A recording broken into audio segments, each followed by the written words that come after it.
வணக்கம். செய்திகள் வாசிப்பது சரவணா. குடியாத்தத்தில் கவர்னர் உரையில் சாதிவாரி கணக்கெடுப்பு அறிவிப்பு. முதல்வர் மற்றும் அன்புமணிக்கு நன்றி தெரிவித்து பாமகவினர் பட்டாசுகள் வெடித்து இனிப்புகள் வழங்கி கொண்டாடினர். வேலூர் மாவட்டம் குடியாத்தம் தமிழக வெற்றிக் கழகம் ஆட்சி அமைந்த பின் முதல் சட்டமன்ற கூட்டம் இன்று தமிழக ஆளுநர் உரையுடன் தொடங்கிய நிலையில், ஆளுநர் உரையில் தமிழகத்தில் சமூக நீதி சர்வே என்ற பெயரில் சாதிவாரி கணக்கெடுப்பு நடத்தப்படும் என கவர்னர் உரையில் அறிவிக்கப்பட்டுள்ளது.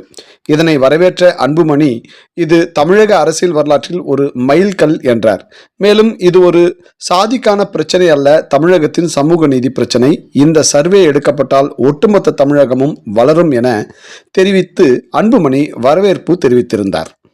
இதனை அடுத்து வேலூர் மாவட்டம் குடியாத்தம் புதிய பேருந்து நிலையம் அருகே பாமக வேலூர் மேற்கு மாவட்ட செயலாளர் ரவி தலைமையில் சாதிவாரி கணக்கெடுக்கப்படும் என கவர்னர் உரையில் அறிவிக்கப்பட்டதை தொடர்ந்து முதல்வர் ஜோசப் விஜய் அவர்களுக்கும் பாமக தலைவர் அன்புமணிக்கும் நன்றி தெரிவித்து பாமகவினர் பட்டாசு வெடித்து பொதுமக்களுக்கு இனிப்புகள் வழங்கி கொண்டாடினர். செய்திகளுக்காக ஏழு மலை.